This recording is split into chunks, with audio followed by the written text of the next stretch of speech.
자, 11번을 보도록 하겠습니다. 자, 11번은 경찰관 직무집행법의 하위 내용인 대통령령에 해당되겠습니다. 위해성 경찰 장비 사용 기준 등에 관한 규정. 이제 이 부분에서는 뭐 경찰 장구나 무기, 그 기타 장비 이런 부분들이 출제가 많이 돼서 이제 이런 부분만을 집중해서 외우신 분들은 상당히 이 문제를 당황했을 걸로 보고, 이 문제도 이제 다루지 않은 분들에게는 사실은 상에 해당되는 이런 문제가 되겠습니다. 문제가 상당히 좋습니다. 기억을 보시면은 이 경찰관은 소요 사태로 인해서 타인의 법익이나 공공의 안녕 열쇠에 대한 직접적 위험이 명백하게 초래되어서 이제 살수차 외의 경찰 장비로는 제거 완화하기는 현재의 곤란할 때, 뭐 이 기억 지문은 일반적으로 많이 출제됐던 이런 문제예요. 자, 이 부분은 여러분들 요게 나중에 출제 확률이 높습니다. 다음을 대비하실 분들은 요게 잘 물어봅니다. 시도 경찰청장 명령에 따라서 살수차를 배치 사용할 수 있다. 자, 시도 경찰청장이 이제 바꿔치기 해서 경찰청장이나 경찰서장이나 바꾸어서 이제 출제 확률이 높습니다. 요거는 맞는 말이 되겠습니다. 니은번을 보시면은 니은번, 경찰관은 총기 또는 폭발물을 가지고 대항하는 경우를 제외하고, 자, 요 부분은 여기 지금 권총과 소총이 나와 있죠. 앞으로도 계속 출제 확률이 높은 내용이에요. 전자충격기.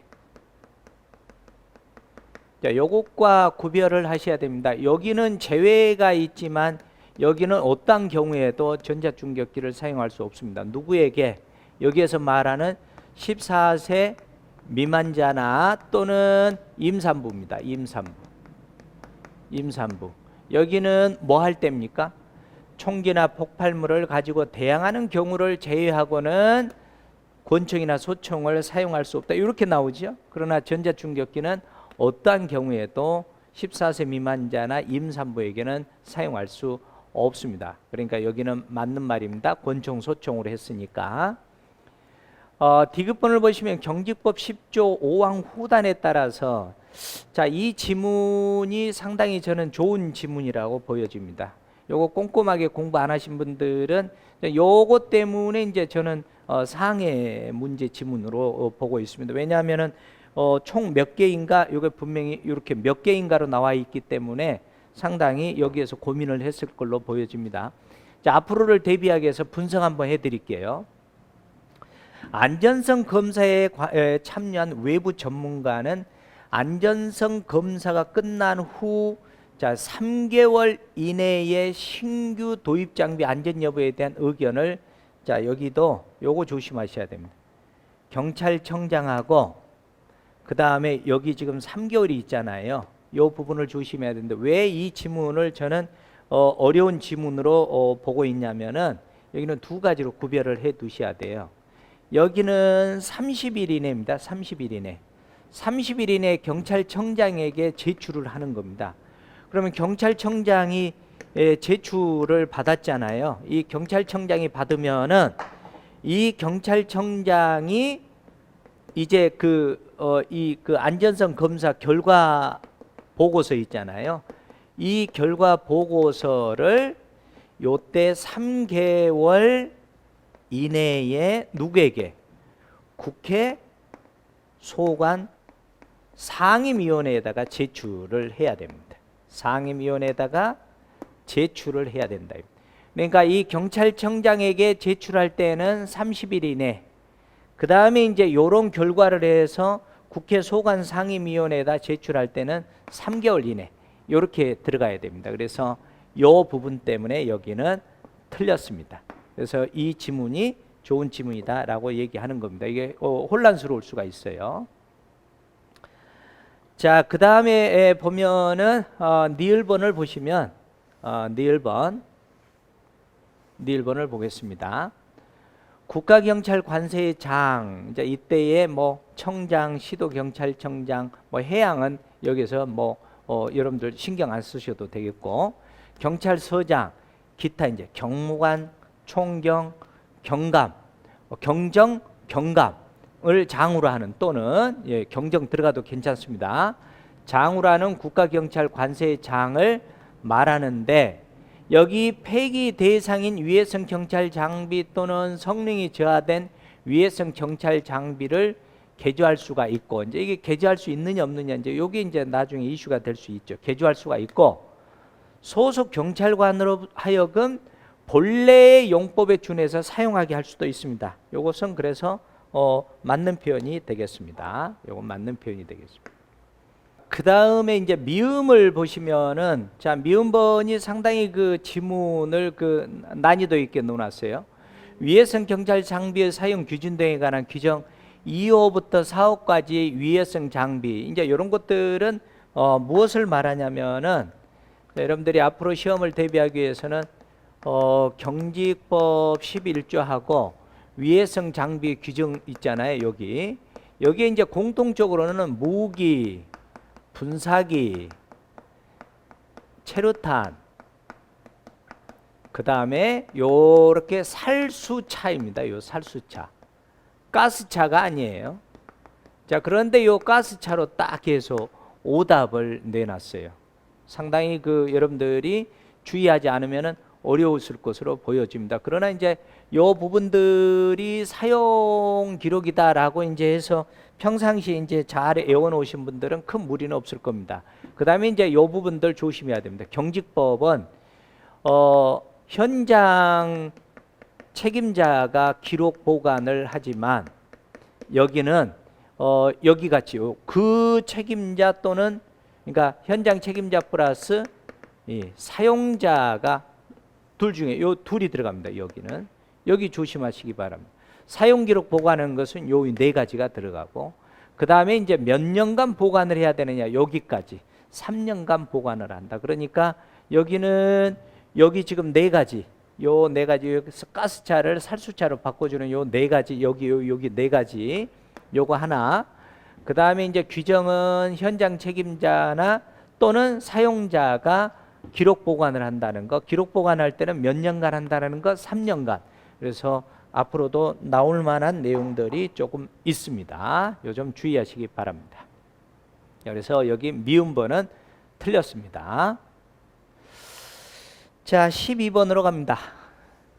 12번을 보시면은 지금 조금 이 생활안전 파트에서 범죄 파트에서는 좀 쉽게 출제가 됐습니다. 범죄 예방 관련 이론에 대한 설명으로 가장 적절하지 않은 것입니다. 자, 1번을 보시면은 합리적 선택 이론이 나오잖아요. 이 합리적 선택 이론하고 여기 지금 3번에 범죄 패턴 이론이 있잖아요.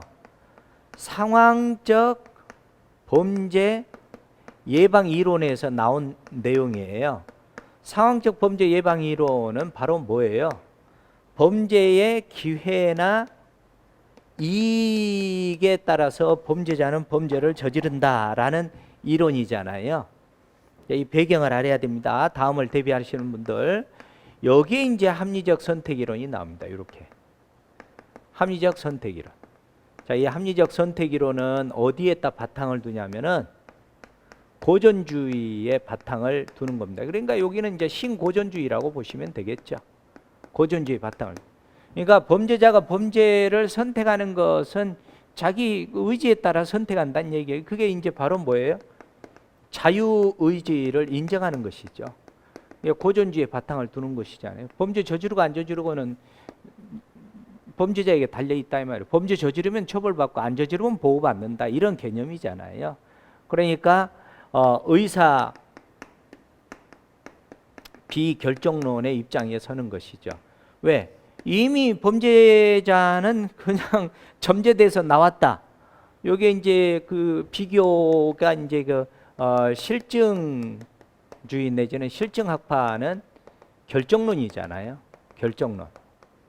이런 결정론, 의사 결정론이잖아요. 이미 범죄자는 점제돼서 나왔다 이 말이죠. nom브레조의 생리적 범죄인론 같은 경우 생각해 보세요. 이런 경우에요. 그러니까 여기는 실증학파는 이미 뭐 심리적으로, 생물학적으로, 사회적으로 뭐 문제가 있는지 없는지 이미 그거에 의해서 범죄가 발생한다는 얘기잖아요. 그러니까 특별히 요 사람들을 치료 갱생하는데 포커스를 맞춰요. 그러니까 여기에 포커스를 맞추니까 요런 것은 무슨 예방 효과라고 그래? 요런 것은 특별 예방 효과에 예방에 포커스를 맞추는 게 실증학파는. 그러나 합리적 선택형 고전주의는 뭐예요? 자유의지잖아요. 모든 것은 개인의 책임으로 돌리잖아요. 개인의 사회 책임으로 돌리는 게 아니라. 그래서 일반 예방에 포커스를 맞추는 거예요. 고전주의. 이게 바탕을 둔 합리적 선택이론. 고로 이런 배경이 들어가지 않으면은 1번 지문은 손을 댈 수가 없는 거예요. 요거는 철저히 이해가 돼야 돼요. 그래서 보세요. 합리적 선택이론은 고전주의에 바탕을 두지 않아요. 그러니까 뒤에 보세요. 특별 예방 효과에 중점을 둔다가 아니라 뭘로 가야 돼요? 일반 예방 효과에 중점을 둔다. 그 배경은 조금 전에 제가 여기에서 설명을 드렸습니다. 이 설명을 잘 한번 여러분들이 생각을 해보시면은 딱 느낌이 올 겁니다. 이해됐습니까? 왜 그러냐면은 고전주의는 이러다 보니까 그 대표적인 학자 중에 그 벤담의 공리주의 같은 경우 생각해 보세요. 최대 다수의 최대 행복. 그러니까 범죄자만 속아내는 거예요. 그러니까 일반 예방 효과에 아주 중점을 두는 합리적 선택이요. 자, 그 다음에 그래서 틀렸어요. 2번을 보시면은 깨진 유리창 이론의 이론적 근거를 두고 있는 자, 무관용 경찰 활동은 처벌의 확실성을 높여서 범죄 억제하는 전략을 말한다 그랬는데 여기 지금 4번 지문 보시면 4번 지문도 집합 효율성 이론이 있잖아요. 집합 효율성 이론은 사례를 들어보면 이런 거죠. 여러분들 동네 그 엄마 아빠들이 모여서 밤에 청소년 우범 지역들을 순찰하러 다니는 걸 이걸 집합 효율성 이론이라고 보시면 돼요. 이런 것을. 집합 효율성 이론이라는 게 그런 거 아닙니까? 집합 그러니까 서로 모여서 같이 행동을 하면은 효율성이 증대된다. 이렇게 여러분들이 이해를 하시면 더 이해가 잘. 여기에는 누가 끼어들지 않아요. 경찰은 여기에 관여하지 않아요. 그런 게 보시면은 집합 효율성은 지역사회 구성원 간의 연대감, 문제 상황 발생할 때 구성원들의 적극적인 개입 의지를 결합한 개념입니다. 여기는 경찰 이 개입되지 않았잖아요. 여기는 이제 대표적인 학자가 이제 샘슨입니다. 샘슨. 이런 것들 앞으로도 출제될 확률이 상당히 높은 것들이에요. 이런 집합 효율성 이론이나 무관용, 관용을 베풀지 않겠다는 얘기죠. 사소한 것도 다 처벌하겠다는 얘기. 이런 것들은 깨진 유리창 이론의 이론적 근거를 두고 있는 것들이에요. 자, 그러니까 2번은 하자가 없습니다. 자, 3번 범죄 패턴 이론이 바로 여기입니다. 여기. 범죄 패턴 이론. 이제 요거는 지리적인 곳에 포커스를 맞추는 거죠. 지리적. 그래서 여기 보시면 다시 지리적 프로파일링을 통한 범죄 지역 예측 활성화에 기여한다. 이런 내용이 되겠습니다. 그래서 이제 요거 이제 그 생활안전 파트에서 상황적 범죄 예방 이론이 여기 이제 요번에는 시험에 안 나왔습니다만은 일상활동 이론에 이제 거기에 이제 비바 모델 같은 경우도 출제 확률이 상당히 높은 내용들이고, 예. 자, 이런 부분들은 앞으로도 대비를 잘 해야 될 겁니다. 이제 요거는 너무 쉽게 출제가 됐습니다. 자, 그 다음에 이제 13번. 상당히 여러분들이 당황을 했을 문제로 보여집니다. 왜냐면은 평상시에 여러분들이 요 부분들은 아마 요 근자에 선택 과목으로 나와서 요 근자에 공부하신 분들은 이 부분들을 거의 다루지 않았을 거예요. 그래서 아마 어려워서 어렵다기보다는 여러분들이 잘 보지 않았던 내용이라 당황을 했을 겁니다.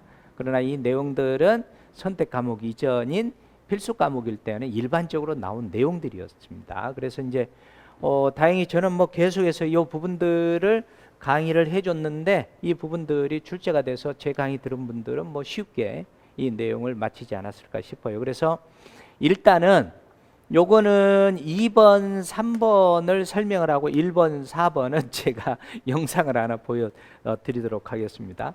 2번부터 보시면 순찰에 대해서 지역경찰 조직 및 운영에 관한 규칙입니다. 요거는 일종의 행정규칙이에요. 내부 규칙이에요. 이게 법이 아니에요. 이것은 훈령에 해당되는 것들이죠. 훈령 얘기에 해당되는 거예요. 순찰팀장은 일근 근무를, 자, 일근 근무.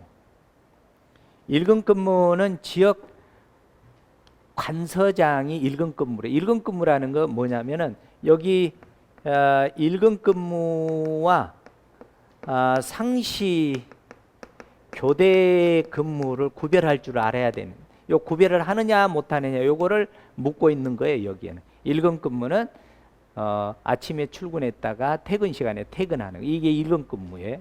상시 교대 근무는 야간에 밤에도 근무하는 이런 형태예요. 그래서 지역 경찰이라는 이 문구에 여러분들 조심하셔야 돼요. 지역 경찰은 누구를 말하냐면은 지구대나 파출소에서 근무하는 경찰관을 지역 경찰이라고 그래요. 이 개념도 알아둬야 돼요. 그냥 무조건 넘어가면 안 돼요.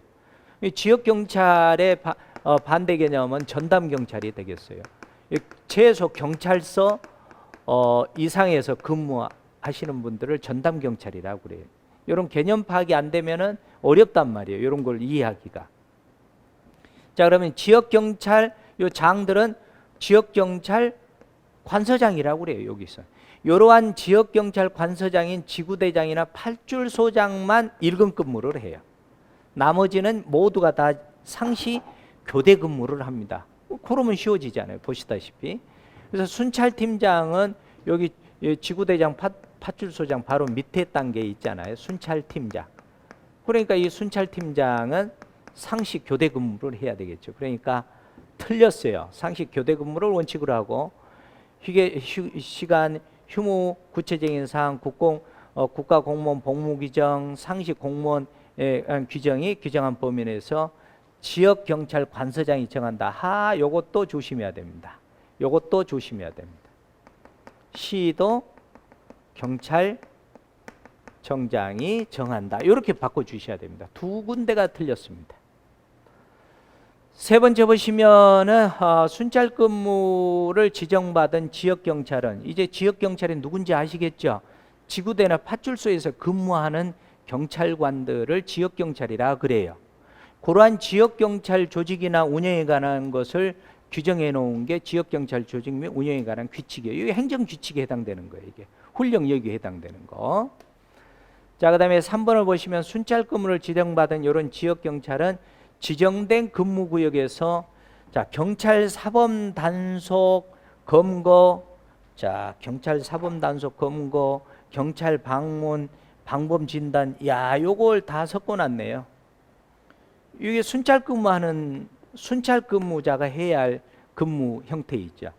자, 그다음에 시설 장비 작동 여부는 상황 근무자가 해야 할 근무이고, 야, 세 개를 다 섞어놨네요. 각종 현황 통계 자료 부책 관리와 같은 이런 각종 통계 자료 부책 이런 것들 관리하는 이런 경우는 행정근무자가 해야 할 내용이네요. 세 가지가 다 들어가 있네요. 뭐 3번은 틀릴래야 틀릴 수가 없네요. 암기를 잘 해놓은 분들은. 이거는 무조건 틀렸네요. 세 개를 다 섞어놨잖아요. 자, 그 다음에 이제 여러분들이 당황하는 뉴왁스의 도보 순찰이 있잖아요. 이게 이제 우리가 이제 이 뉴왁스라고도 표현을 하고 뉴워크스라고도 표현을 합니다. 뭐 읽고 싶은 대로 읽으시면 돼요.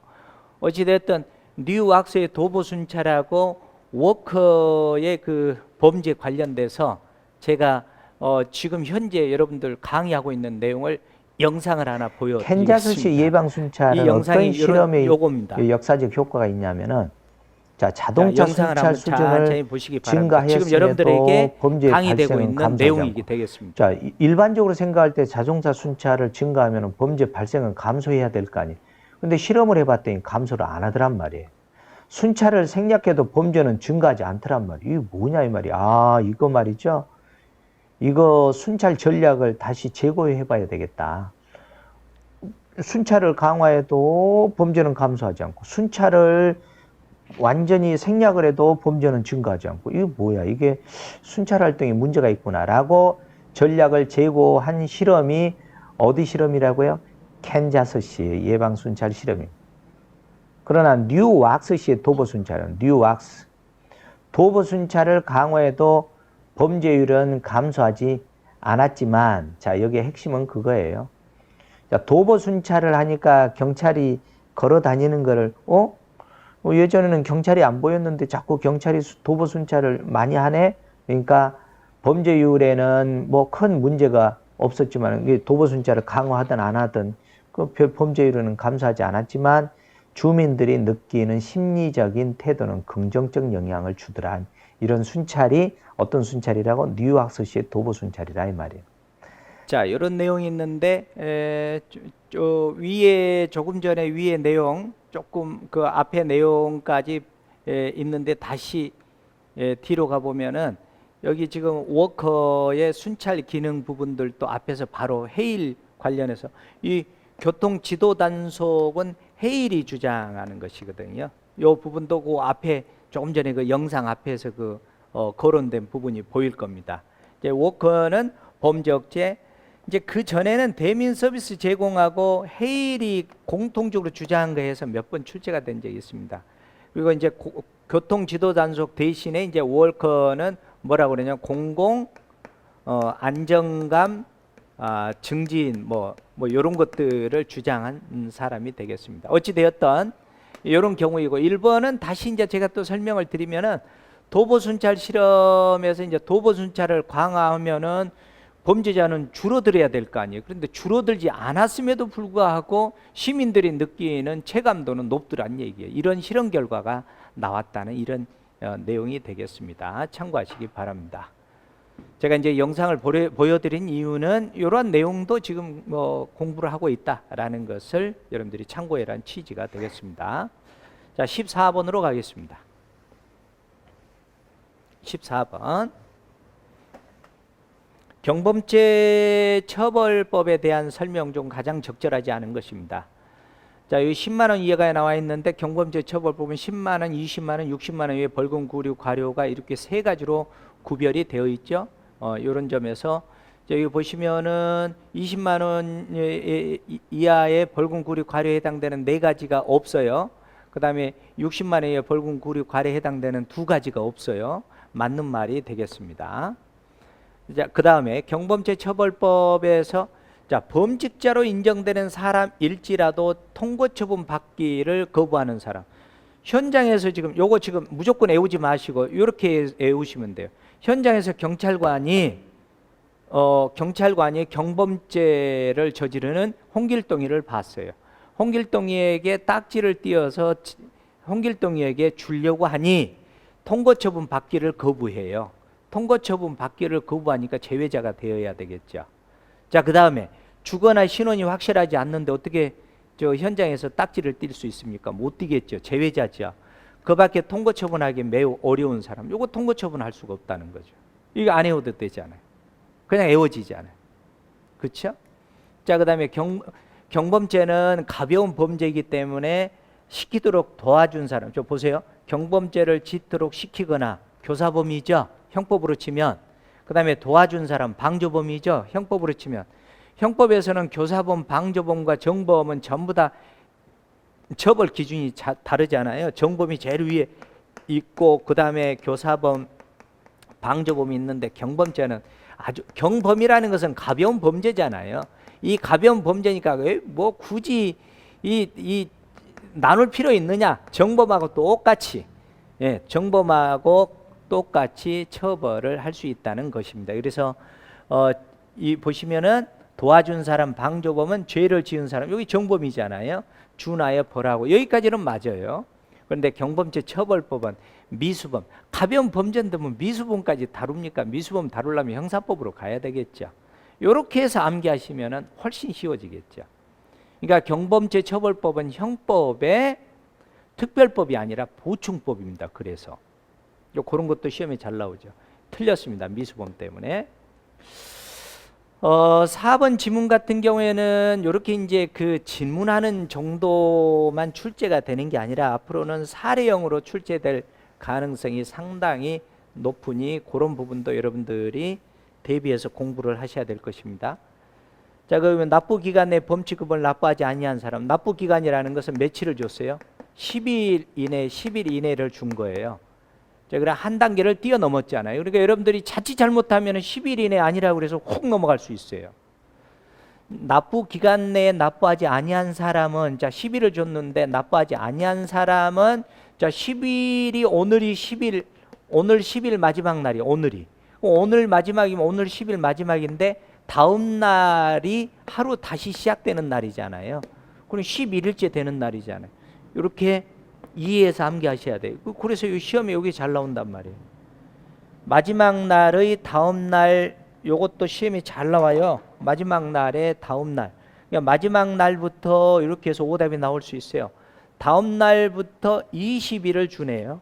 다음 날부터 20일을 주는데 제때 안 냈으니까 너는 20% 가산금 붙여서 내. 요런 얘기 아니에요.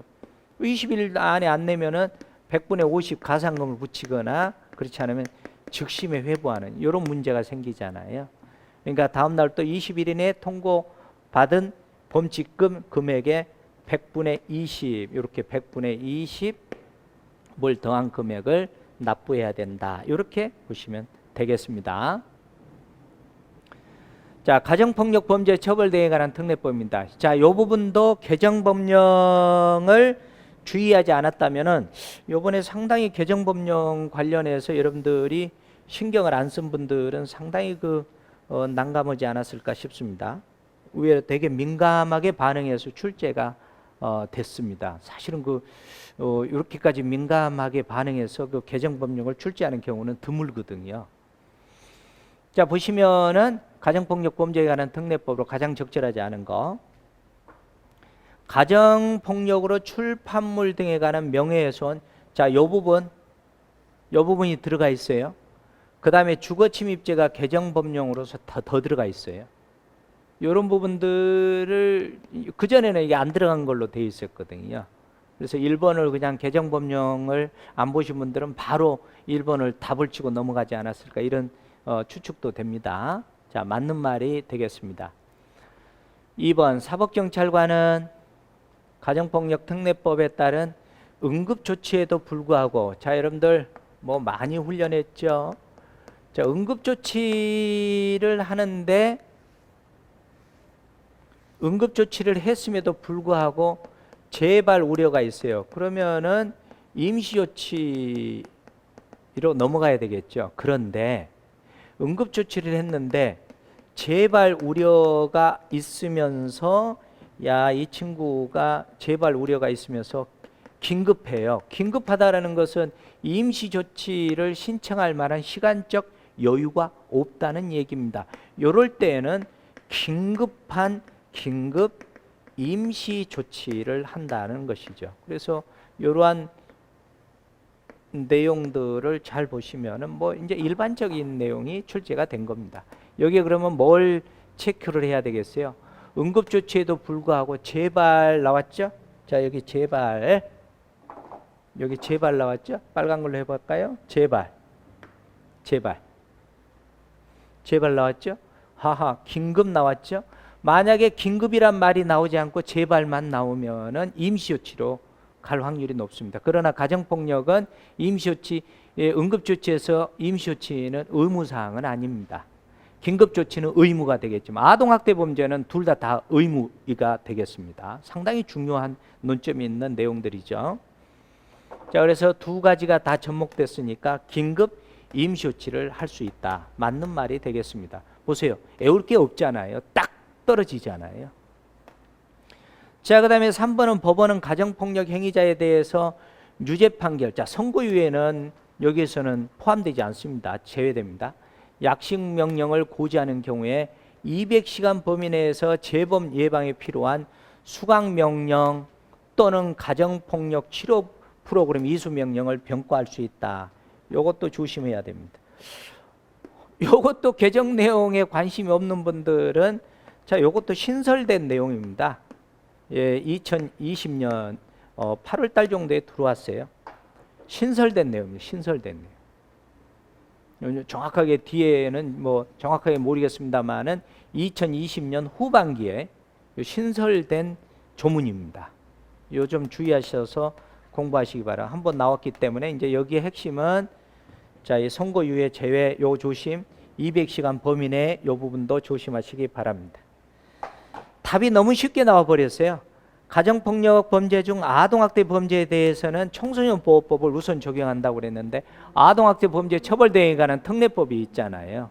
그거를 먼저 적용해야 되죠. 그러니까 요거에 너무 쉽게 이 부분은 나온 내용이 되겠습니다. 그 다음에 이제 16번은 뭐 제가 굳이 풀어드리지 않고 이제 참고적으로 말씀을 드리면 대개 경우 도로교통법과 시행 규칙에 따라서 이제 1종, 2종 보통 면허를 구별하는데 이 부분은 연습 운전 면허를 구별하는 이런 내용인데 단순한 이런 내용이니까 여러분들이 풀어보는 걸로 하겠습니다. 자, 17번으로 가겠습니다. 17번을 보시면 경찰 비상업무 규칙에 대한 설명으로 가장 적절하지 않는 것 그랬어요. 이것도 이제 종합적인 문제로 일이 출제가 됐는데 필수 요원과 여기 지금 필수 요원하고 일반 요원을 구별만 하시면 돼요. 필수 요원은 1시간 이내, 일반 요원은 2시간 이내. 자, 맞는 말이 되겠습니다. 자, 2번은 비상근무는 뭐 다른 내용보다는 여기 딱 보시면 생활안전 비상은 여기에 들어가지 않아요. 비상근무 하지 않아요. 생활안전 부분은. 자, 요거 때문에 틀렸습니다. 요거는 뭐 좀 쉬운 문제가 되겠습니다. 3번 같은 경우에도 갑을 병까지만 나왔어요. 경계 강화, 그 다음에 작전 준비태세, 요 4번 지문이 작전 준비태세에 해당되는 거예요. 그래서 150, 30, 그 다음에 이제 아예 여기는 휴가, 여기 부분에 보시면 그 연가 있잖아요. 휴가를 아예 이 두 곳은 휴가를 중지하는 경우예요. 그 다음에 이제 병 같은 경우에는 휴가를 억제하는 경우. 자, 이런 경우인데 뭐 여기 이제 정착근무, 정위치근무, 정위치근무, 지휘선상근무 이런 부분까지 이제 같이 나중에 정리를 하시면 좋겠습니다. 자, 이 4번 지문은 경계 강화와 작전 준비태세의 그 개념을 바꿔치기 해서 출제할 확률이 높으니까 요거는 이제 1시간 이내에 이제 그 경계 강화 부분이니까 1시간 이내 부분인데 나머지는 이런 내용입니다. 자, 이거는 일반적인 내용이 되겠습니다. 자, 18번을 보시면 집시법 법률하고 시행령을 또 종합해서 출제를 했는데 일반적으로 뭐 숫자 암기성 이런 문제보다는 좀 지금까지 일반적으로 좀 출제되지 않는 이런 부분들이 지문이 한두 개 보여요. 보세요. 관할 경찰 관서장은 집회 시 보호와 질서 유지를 위해서 집회 시 행진로를 확보하고, 여기 마지막 보시면 질서 유지선을 설정할 수 있는데 여기에 이제 조심할 것은 질서 유지인하고 질서 유지선을 항상 조심해야 됩니다. 질서 유지인은 누구예요? 주체자가 하는 거죠. 맞죠? 주체자. 그 다음에 질서 유지선 선정은 관할 경찰 관서장이 설정할 수가 있습니다. 자, 질서 유지선을 설정할 때는 최소한 설정을 해야 됩니다. 그런데 여기는 지금 최대한 설정해야 된다라고 해서 오답이 나왔습니다. 여기는 최소한 범위로 설정을 해야 됩니다. 자, 질서 유지선을 최초로 딱 최소한 설정을 했다라면 주체자나 연락 책임자에게 반드시 서면으로 고지를 하여야 합니다. 그런데 유사시의 질서 유지선을 변경이나 새로 설정할 수가 있습니다. 이때는 구두로 가능합니다. 그런데 추후 변경할 수 없다. 그래서 여기는 틀린 내용이 되겠습니다. 자, 여기는 최대한 때문에 틀렸고, 자, 그다음에 집시법에서 뭐 딱 다른 거 볼 거 없어요. 6개월 이하의 징역이나 뭐 500만 원은 집시법이 없어. 50만 원이라고 그랬죠. 6개월 이하의 징역이나 50만 원 이하의 벌금, 구류, 과료. 어쩔 때 자, 질서 유지선 선정해 놓은 이 부분을 이제 이렇게 침범하거나 손괴, 은닉 이동할 때 6개월 이하의 징역 내지는 50만 원 이하의 벌금에 처한다. 이렇게 나와 있는데 500만 원 때문에 틀렸습니다. 자, 출입국 관리법도 복합적인 내용이 이제 나왔어요. 이 부분도 이제 평상시에 이제 암기성 위주나 평상시에 이제 기출된 위주로만 좀 했으면은 조금 여러분들이 당황하지 않았을까 싶습니다. 출입국 관리법에 대한 설명으로 가장 적절한 것 그랬습니다. 자, 1번을 보시면은 출국이 금지되거나, 자, 출국 금지와 출국 정지는 달라요. 출국 금지는 내국인이에요. 출국 정지는 외국인을 말하는 거예요. 자, 내국인이나 외국인이나 6, 1, 3개월을 잘 외우시면 좋다고 그래서 6개월, 1개월, 3개월 이 부분도 이제 여기에 같이 묻어 나와요. 보시면. 자, 그래서 이제 여기 보시면 출국 금지 기간이 연장된 사람은 출국 금지 결정이나 출국 금지 기간 연장의 통지를 받은 날 또는 그 사실을 안 날로부터 10일 이내에 법무부 장관에게 출국 금지 결정이나 출국 금지 기간 연장 결정에 대해서 이의 신청을 할 수가 있습니다. 15일이 아니라 10일 이내가 되겠습니다. 자, 그다음에 이제 2번도 단순한 겁니다. 외국인이 입국할 때 유의한 여건과, 자, 이 사증은 비자라고도 얘기하잖아요. 비자는 누가 발급합니까? 법무부 장관이죠. 여권이 외교부 장관이죠. 여권이. 자, 그래서 여기 또 틀렸고.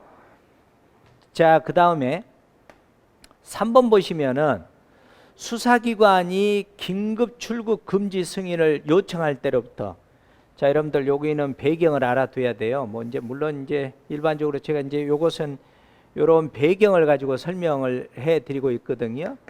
이제 요런 상황이에요. 수사기관이 있어요. 수사기관이 있는데, 자, 인천공항이 있어요. 자, 이런 부분들은 제가 이제 이렇게 배경을 통해서 이제 암기를 시키는 이런 내용인데, 인천공항으로 이제 출국을 하려고 그래요. 이게 또 도주하는 거죠. 그러니까 출입국관리 공무원에게 이제 빨리 출국 금지를 요청하겠죠. 요청해 놓고 이제 바로 요청한 다음에 이제 법무부 장관에게 6시간 이내에 승인을 받아야 되겠죠. 빨리 못 나가게 한 다음에, 공무원에게 못 나가게 한 다음에 6시간 이내에 법무부 장관에게 이제 승인 요청을 해야 되겠죠. 그 다음에 나온 단계가 바로 요 단계입니다. 요 단계예요. 어떤 단계냐면은 긴급 출국 금지 승인을 요청할 때로부터 12시간 이내에 법무부 장관으로부터 긴급 승인을 받지 못해. 승인 요청을 해 놓으면은 이 법무부 장관으로부터 12시간 이내에 승인을 받아야 되는데, 이때 승인을 못 받아요. 못 받으면은 수사기관 요청에 따른 출국 금지는, 자, 여기도 조심해야 돼요. 앞으로 시험 대비하시는 분들 출국 금지를 반드시 해제하여야 합니다. 이렇게 세 가지 조심하셔야 돼. 여기 요로 가는 거 6시간 이내, 12시간 이내, 그 다음에 여기를 못 받으면은 반드시 해제하여야 한다. 이렇게 가야 됩니다. 그러니까 이 부분은 이렇게 좀 연상을 해서 암기를 하시면 좋아요. 이제 요 관련 그 해설, 여러분들 기출문제 해설에서 아주 자세히 이런 부분들, 지금 제가 설명한 부분들 해석을 자세히 다뤄놨으니까 꼼꼼하게 조문을 챙겨보는 그런 습관도 들여야 될 겁니다. 자, 그 다음에 4번을 보시면은 법무부 장관은 소재를 알 수 없어서 기소 중지된 사람 또는 도주 중 특별한 사유가 있어서 수사 진행이 어려운 사람에 대해서는 이때는 유일하게 이런 경우에는 3개월 이내의 기간을 정해. 유일한 겁니다. 이게 범죄 수사를 위하는 경우 아까 여기 있었잖아요. 6.13에서 범죄 수사를 위하는 경우는 1개월이고 나머지는 다 6개월로 이렇게 암기를 하시면 되는 부분이에요. 이것도 출제가 워낙 요거는 뭐 4번 지문은 출제가 많이 됐던 이런 내용이 되겠습니다. 그 다음에 이제 20번 마지막 문제를 보도록 하겠습니다. 자, 이 내용은 이제 저기 봉담 지구대로 불법 데려간 연행한 이런 사건의 판례를 아마 이렇게 문제로 만들어 놓은 것 같아요. 자, 여기에서 이제 핵심은 여러분들이 이제 20번 문제가 여기에 나와서 이제 되게 당황을 했을 것으로 보여지는데 핵심은 요겁니다. 여기에서 이제 논점이 있어요. 이게 논점만 잘 잡으시면 돼요. 여기 보시면은 음주 자신의 처는 술을 마시지 않았어요. 동승한 채 화물차를 운전했는데, 자, 핵심을 보시면은 그 이제 음주 측정을 하려고 하는 그 불대를 보여주니까 툭 쳐버리고 충격하고 그대로 도망갔어요. 자, 여기까지는 지금 문제점이 있죠. 지금 운전자나 그 처 문제가 있죠. 그래서 약 3km 정도 도주를 했는데 더 이상 갈 수 없는 도주로가 막혔어. 그래서 진행하지 못하고 스스로 이제 차량을 세우고 운전석에 내렸지만은 결국은, 자, 여기서 핵심입니다. 경찰관에게 제지가 되었는데 저는 이 문제의 핵심은 여기가 있다라고 봅니다. 요것만 여러분들이 감지를 했다라면은 이 문제는 그냥 쉽게 풀릴 수 있는 이러한 문제가 되겠습니다. 보면은 체포 절차에 따르지 않고 그랬어요. 체포 절차에 따르지 않았다는 것은 결국은 뭐예요? 위법한 법 집행을 했다라는 결과가 되는 것이죠. 위법한 법 집행을 하면은 이제 경찰관이 하는 행동은 거의 보호를 받지 못하는 이러한 문제가 생기겠죠. 이러한 논점이 되겠어요. 보면은 체포의 절차에 따르지 않고 갑과 그의 처의 의사에 반하여, 보세요, 또 의사에 반하기까지 했어요. 의사에 반하여 지구대로 보호 조치를 했다 이 말이죠. 그러면은 나름대로 분석을 한번 해보겠습니다. 우리가 경직법, 경찰관 직무집행법 4조에 이제 보호 조치가 있잖아요. 보호 조치가 있는데 보호 조치는 강제 보호 조치 대상자, 임의 보호 조치 대상자, 임의 미아 병자, 부상자가 있는데 여기 강제 보호 조치 대상자에 술 취한 자가 나오거든요. 요 술 취한 자가 있으니까 그 처의 의사에 반하여 지구대로 보호 조치 되었다. 까딱 잘못하면 이렇게 해석할 수가 있어요. 그러나 그 전 단계에서 체포의 절차에 따르지 않고 그랬어요. 이때 조심할 게 뭐냐면은 논점이 이거예요. 자, 이런 부분까지 이제 그러니까 여러분들이 이제 암기만 가지고 안 된다는 게 자명해진 거예요. 이런 부분들은. 그런데 이제 배운 내용만 가지고 응용을 하면은, 자, 보시면은 체포는 법적 근거가 뭐예요?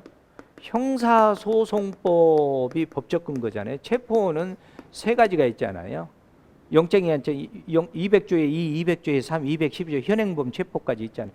이러한 체포 절차에 입각해서 뭐 영장에 의한 체포를 할 것인지 긴급 체포를 할 것인지 현행범 체포를 할 것인지 이러한 절차에 따라야 되는데 이 절차를 안 따랐단 말이죠. 이 절차에. 자, 안 따랐고 이후에 여기 다시 보세요. 2회에 걸쳐서 경찰관의 음주 측정 요구를 거부하였다는 이유로 갑은 도로교통법 위반 음주 측정 거부 혐의로 기소가 되었네요. 자, 여러분들 음주 측정 같은 경우에는 강제 처분에 해당해. 음주 측정을 안 하면 강제적으로 하게 할 수 있잖아요. 이럴 때에는 여기 지금 형소법 규정 내용이 아니면은, 자, 도로교통법은 강제 처분을 할 수 있는 법적 근거로는 안 되죠. 강제 처분 같은 경우는 수사상 강제 처분 같은 경우는 형사소송법 규정으로 가야 되잖아요. 그렇죠? 이러면 이제 논점이 다 나왔어요. 이제. 그렇죠? 그러면 핵심이 뭐예요? 여기 체포의 절차에 따르지 않고 체포의 절차. 그러면 이제 체포의 절차에 안 따랐으니까 술 먹었다는 정황이 보였을지라도 측정 거부를 해도 측정 거부 처벌받지 않습니다. 도로교통법 위반죄도 되지 않습니다. 그다음에 보호 처분할 수도 없습니다. 왜냐하면은 지금 처는 술을 마시지 않았잖아요. 여기 지금 경직법 보호 조치에서 이 보호 처분을 할 때에는 강제 보호 처분도 최소한의 거친 보호 처분을 해야 됩니다. 이 강제 보호 처분도. 이 최소한이라는 것은 다른 말로 얘기하면 비례에 입각해서 해야 된다. 비례 원칙에 어긋나면 안 된다. 과잉하면 안 된다는 얘기예요. 과잉하면 안 된다는 얘기예요. 그러면 이제 문제 다 나왔어요. 볼까요? 자, 1. 경찰관이 갑에 대해서 경직법 4조에 따른 보호 조치를 하고자 하였다면 당시 옆에 있었던 처에게 갑을 인계하였어야 했고, 좋아요. 특별한 사정이 없는 한 지구대에 갑을 보호하는 것은 허용되지 않는다. 여기에서 지금 이 배경으로 봤을 때 지금 여러분들 여기 볼 때 가장 적절하지 않는 것을 고르라 그랬잖아요. 자, 그러니까 1번은 아주 좋은, 이게 이 부인에게 인계하는 게 최소한의 인계하지 못할 만큼의 어떤 이유가 있었다라면 강제 보호 조치해야 되겠죠. 그러나 이 정도는 지금 바로 구속이 되거나 체포가 될 정도는 아니잖아요. 그러니까 보호하는 것은 허용되지 않습니다. 2번 보시면 갑은 음주 측정 거부에 관한 도로교통법 위반죄로 처벌될 수 없다. 왜 그러냐?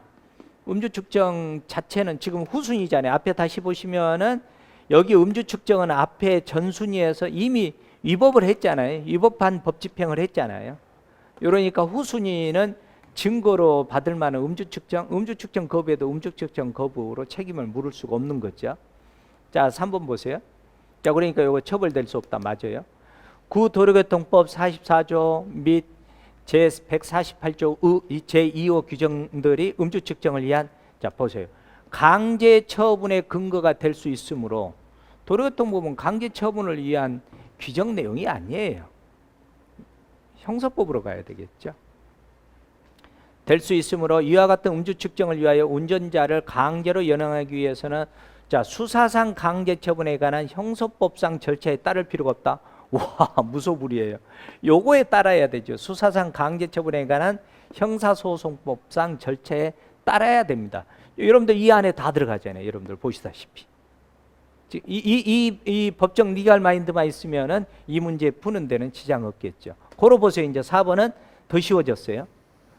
4번은 경찰관이 갑에 대하여 행한 음주 측정 요구는 형법 136조는 공무집행 방해죄를 규정해 놓은 것이잖아요. 공무집행 방해죄 보호 대상이 될 수 없다.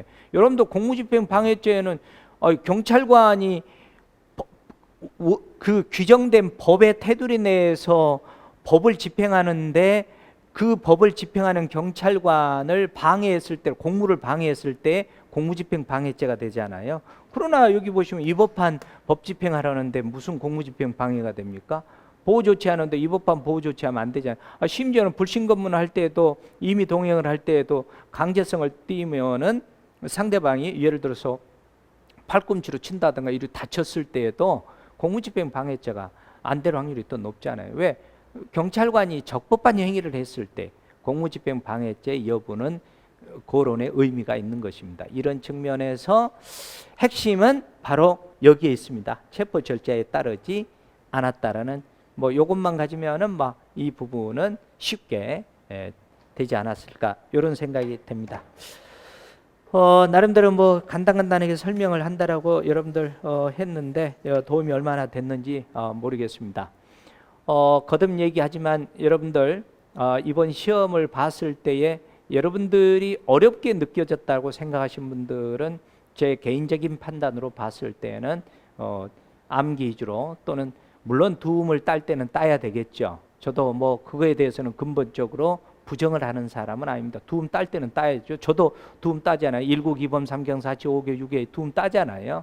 이렇게 딸 때 따야 되고, 무조건 이해해야 되는데 두음을 딴다든가 무조건 암기를 한다든가, 요 내용은 앞으로 경찰학 개론 점수가 고득점 나오는 데는 분명하건대 한계가 있다라고 생각이 됩니다. 고로 이번에도 혹시라도 여러분들이 생각하는 대로 점수가 나오지 않았다면 다시 한번 여러분들이 어떤 이유 때문에, 어떤 원인 때문에 점수가 안 나왔는지 아주 냉철하게 자기 자신을 돌아보고 분석하는 어떤 그런 시간이 되어야 됩니다. 그래야 다음 시험에서 여러분들이 주인공이 될 수 있습니다. 자, 수고 많았습니다.